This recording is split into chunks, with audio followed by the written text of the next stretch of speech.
Hi, and welcome to Detours, Understanding Acquired Brain Injury. Um, this is part two of disturbances of consciousness. We had gone over the last time, we had gone over the Rancho Los Amigos, sorry, that will never stick, revised scale. And we had talked about levels 1 through 7 and how it pertains to the levels of uh, awareness as a person progresses through basically waking up from a coma or from an altered state of consciousness. Keep in mind, coma technically only describes stage 1, the unresponsiveness to verbal stimuli or painful stimuli. If a person begins to move, then these are considered technically minimally conscious states. And then finally, various levels of consciousness. The final state is 1, number 8. There are others, there's 9 and 10, but they kind of are the same with subtle little differences. But number 8 is where they're finally with it enough in both normal and abnormal environments where they can function and they're aware of their deficits too. Previous state, they were not really aware, and they were mainly comfortable in familiar environments, but when they were out of that, they would become confused and they would tend to make a lot of mistakes or get themselves into trouble by taking risks due to the lack of awareness in their deficits. Here, they finally have enough awareness that, I can't do this anymore. I realize there's a problem, and they know they'll need help. They will ask for it. They will use devices. They will use coping strategies. And yeah, then they're interested in being socially involved. They want to do things with friends as well as, family. They want to re-engage in life. Here, they're willing to try school and other things, but they also know they've got problems. And so they'll start to learn in different ways, and they recognize that they're not the person they once used to be. This is a very difficult stage also, because it requires making changes. And this is that point where psychiatric help might be needed to help them emotionally, and that part of where, unfortunately, the outside environment treats them differently too, and they may lose, a lot of times they'll lose family and they'll lose friends who will tell them, we understand, but the 500th time of telling them the same thing, or growing just sick of them, being impulsive and doing something that, maybe going out with the neighbor kid, trying to go on a date, even though they're married or whatever. Those kind of things happen. And so it's very hard on the family here also, because they look healthy and normal, but the truth is they're not exactly the same person. They've lost a lot of many times, the abilities to put those social filters in place. They're just not there anymore. And even with a lot of training, it's hard. They don't seem quite as empathetic. They try, but it's hard. And sometimes they may do something and hurt somebody else's feelings, or they may explode at them. And again, not intentionally, but how many times? And so this really disrupts the family life and relations with friends. This is a difficult place to be.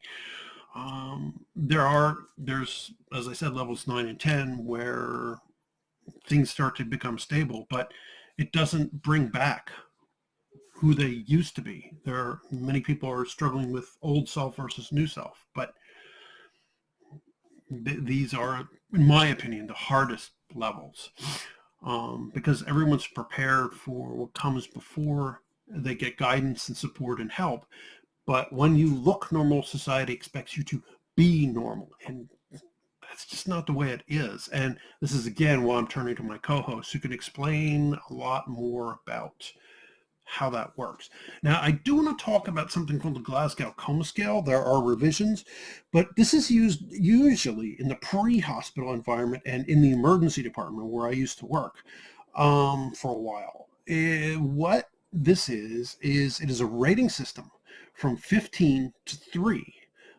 15 being best. And what it tells you is whether somebody can be considered to be nothing, or as far as no brain injury, or whether you would rank them as severe. 15, 14, and 13 are considered mild brain injury, and it's based on 3 different things: vocalization, do they speak, or do they groan, or nothing. It's based on pain response. Do they react to pain, touch, how they react to touch. And finally, it is motor skills. So do they move specifically? Do they try to protect themselves if you pinch your fingernail in the ear or something like that? Do they try to react appropriately? Do they have bizarre kind of movements? Do they do what's called Corticate Posturing, which when you apply pain, do they bring their arms up and in like this? Or do they do decerebrate, which is arms down and out, and their feet kind of point inward or outward? And decorticate indicates there is a problem between the motor areas here and here. Decerebrate is lower, so upper motor connections versus lower, and that's not a good sign. And that's with the more severe brain injuries. And finally, so you're talking for moderate brain injuries, 12 all the way down to 9, and then 8 on down is severe brain injury. And you use this ranking system to tell you, as an EMS provider or as paramedic, doctor, nurse, you use this to tell you mild, moderate, or severe brain injury. And it also tells you altered states of consciousness, whether it is due to traumatic brain injury, a drug overdose, encephalitis, meningitis, doesn't matter. We use this scale to tell us roughly how bad the brain injury is, and it will kind of give us a hint. Obviously, there are other factors that come in here, so it's not perfect, but it at least gives a thumbnail. So if they say the GCS is 6, it's a severe brain injury. If it's 15, yeah, they're fine, maybe a little. Mine was 10, so I was moderate with my first one. I've had 2. So I just wanted to quickly kind of just wrap this up so that you had some basic information. We will go into much greater depth and get into specifics, but this is at least a quick look at altered states consciousness in relation to acquired brain injury. And this applies to all the different types, whether it is traumatic, or whether it is anoxic, or whether it is viral, or whether it is a bacterial cause. It doesn't matter. It's all, the patients all follow the same path as far as getting out, and some never do. Some end up in nursing homes, long-term care facilities. About 35% die if they suffer severe brain injury within the first year. If they are in some term vegetative state. I'm not a fan of that because it's kind of non-descriptive, but that's used by some physicians. And those who are in a vegetative state, 35% start coming out of that vegetative state, and 30% stop somewhere along the line of progression. So it's difficult to say, and there are things that we can do to change that trajectory a little bit. There are certain medications. Zolpidem is one of them. Ironically, it's a sleeping medication. It's used as a sedative sleeping medication, but it seems to help people who are in these deep states. Not everybody, and so it is it's best to let the physician make that decision because it has its own set of risks. There are other medications they will administer also, and there are attempts to do things like direct current stimulation in order to help wake up patients who remain in these deeper minimally conscious states. Results are equivocal again, so maybe, hopefully, we'll see some positive results. For now, the best treatment is time, unfortunately. And so I hope the information here was helpful. And if you have any questions, please post in the comment section below.